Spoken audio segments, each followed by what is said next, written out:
Welcome to Vaginal Atrophy Month. I'm chatting with Jacqui Olliver. Jacqui, do you want to tell us a bit about what you do?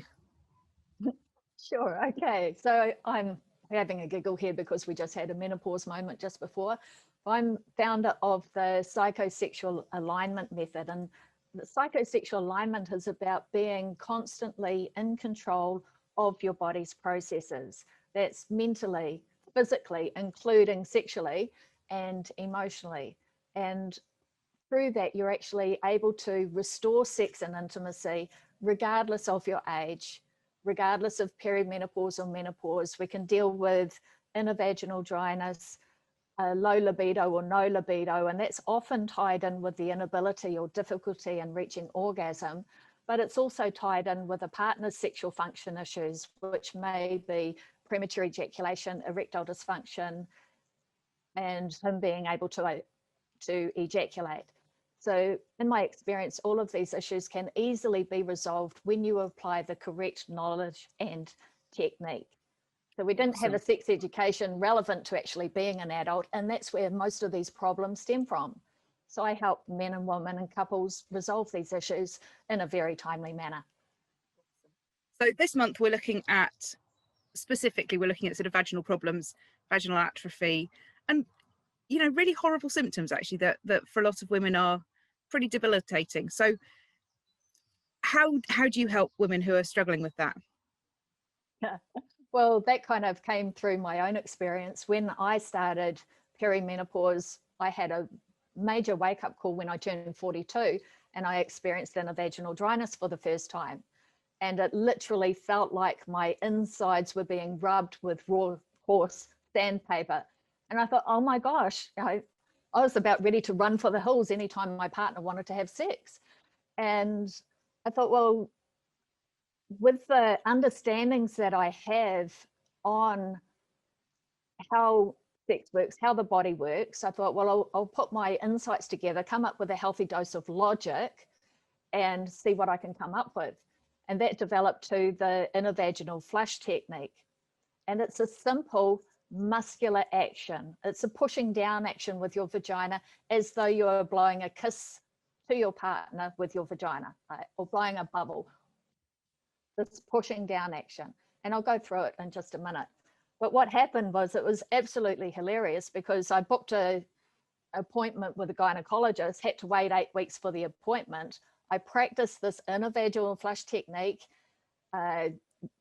before sex, so in the lead up to penetration, in the lead up to actually having sex, even undressing. I just practiced it throughout the day because it was kind of fun as well, very interesting. When I went to the appointment with the gynecologist, she peers into my vagina and she says, "How old did you say you are?" I said, "I'm 42. And she says, "You've got the healthiest vagina I have ever seen." It's comparable to the vagina of a 20-year-old. So here was me who had gone from the start of perimenopause and this horrible symptom of innervaginal dryness to applying this one simple technique that gynecologists and urologists don't know about, and being told that I have a very healthy vagina. So I firmly believe that when you get your focus and your actions aligned, but also you look after yourself, so you don't eat the foods that are creating havoc with your hormones, and you exercise. And we're going to touch on exercise that is actually relevant to your vagina and stopping it from doing these crazy things that we don't want it to do. We want to retain sexual function as we age, but we also want to feel sexy. And when gravity takes hold of things, we tend not to look or feel sexy. And then that can create a surge of stress hormones. And when we've got the stress hormones, then we don't have room for the happy hormones, and our brain can only focus on one lot of at a time of our experience. So we look at things that we can do on the inside and the outside, mentally, physically, and emotionally. And through that combination, we can stop taxing our bodies with stress hormones, help our body transition through the change so that we can still keep up a steady supply of sex hormones and a steady supply of happy hormones. Sounds good But to me. I can go so many areas here, so get me back on track. So you said before we started recording, you have 3 tips for people. Yes. All Hit me right, with so them. we have lubricating the inside and the outside of the vagina. Very important. Lubricating the outside, and coconut oil is the absolute best, just a slight amount on the outside edge of the vagina. If you don't have an innervaginal dryness issue and you're just having normal sex, or that's not one of your peri symptoms, just using the coconut oil as a lubricant will turn your partner's member into a moisture-seeking missile. He'll be in, no problems. If you do experience the innervaginal dryness as well, then you need to apply the innervaginal flush technique. And that is pushing down with your vagina. If you try it right now, you can do it sitting down, just push down as though you are blowing a kiss, blowing a bubble.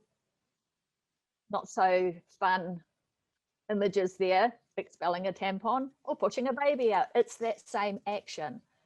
It actually creates a flush. It's like hitting the flush on the toilet. It just flushes all of the internal walls with a natural lubricant, your own personal lubricant. And this is going to not only increase the health of your vagina, it's going to make penetration easy. It's going to make it more enjoyable, and it's going to enable enjoyable sex and orgasms, because while it can be helpful increasing blood flow mentally and also having orgasms, of course, that's going to help with the blood flow and the health. But if you can't have penetration, you can't have the rest of that. So you need to deal with the pain and the distractions which are affecting desire and arousal. So we've got, that was lubricating the inside and the outside. And I also have a bonus where you can download later on, where you can download the instructions for the innervaginal flush technique in a awakening to pleasure protocol. That's really going to wake up all of those connections between your brain and your vagina that may have stopped working or may just seem to be a little bit disconnected at the moment. All right, so the next one, which you should be doing anything, is just a strengthening and toning exercises of your pelvic floor. Now, what's interesting about this is once you start practicing the innervaginal flush technique, then that's a pushing down action. You need to reverse that action so you're not teaching all of your pelvic floor muscles to be loose, which can cause challenges in the urine area. So we're wanting to balance those muscle groups. Now, by doing contracting exercises as though you are making a fist with your vagina, so you're sucking it up and keeping contracted for the count of 5. 1, 2, 3, 4, 5. Now relax it. Now, what you'll find as you start doing these exercises, you might find that you can only do that about 3 or 4 times, and then you're starting to get tired, or it's difficult to hold that contraction. Now, you want to just persevere through that and do 10 pelvic contractions 3 times in a row, 3 times a day. And this is a strengthening and blood flow enhancing exercise. So we're going to treat it like almost like a bodybuilding exercise, which it is. So in the first week, you're going to do 10 repetitions 3 times a day. Week 2, 20, 3 times a day. Week 3, 30, 40 in week 4, 50 in week 5. What that's going to do is it's help to restore the integrity of the muscles which support a healthy vagina. It's going to increase blood flow.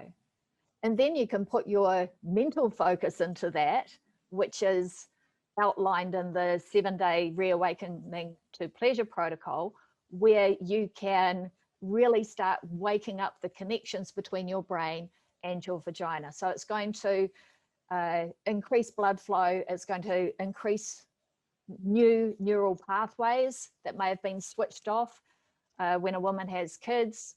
all of the focus can go there, less interest in sex, can lose her libido. If she doesn't lose it then, and perimenopause doesn't get her, she's really lucky.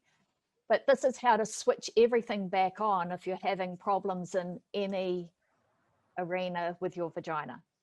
It can, the intravaginal flush technique can also eliminate the symptoms of vaginismus, which is being unable to penetrate at all. So I've had a client who reported an 80% improvement with vaginismus just through applying these techniques. She didn't need to contract. She needed to do the opposite action because her body was way too good at contracting.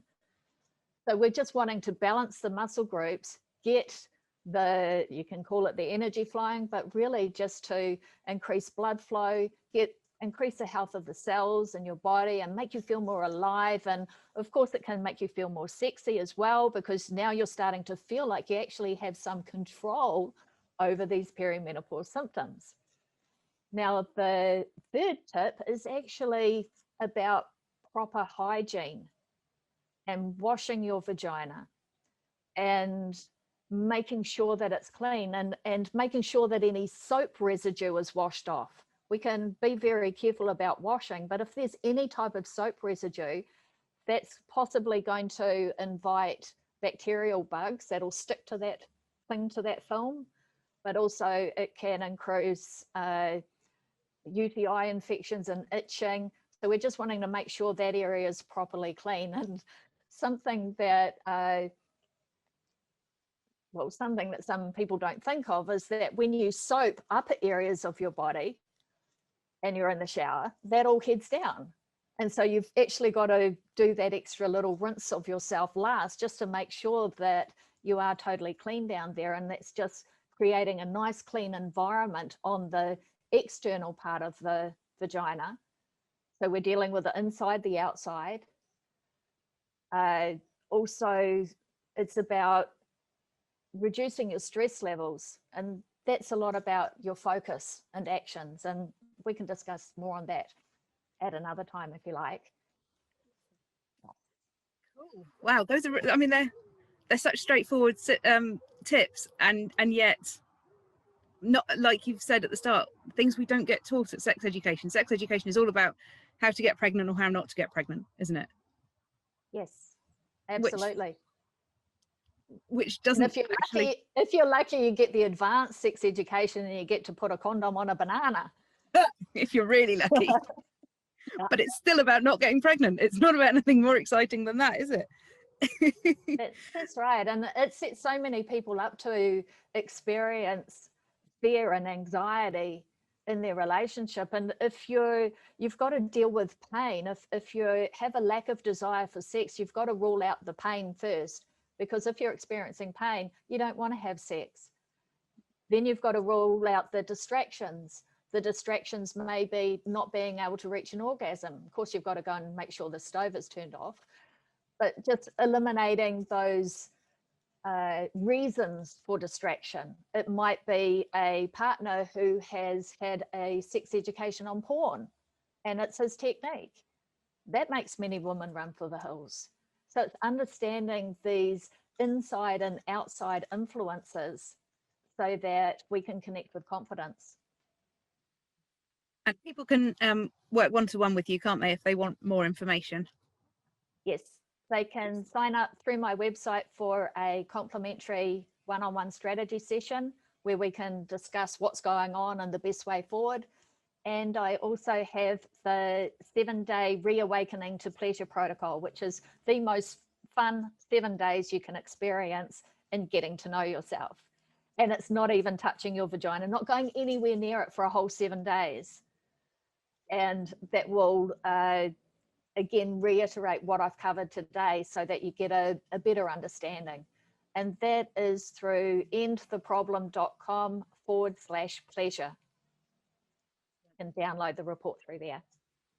Thank you so much, Jacqui. Oh, that was so much fun.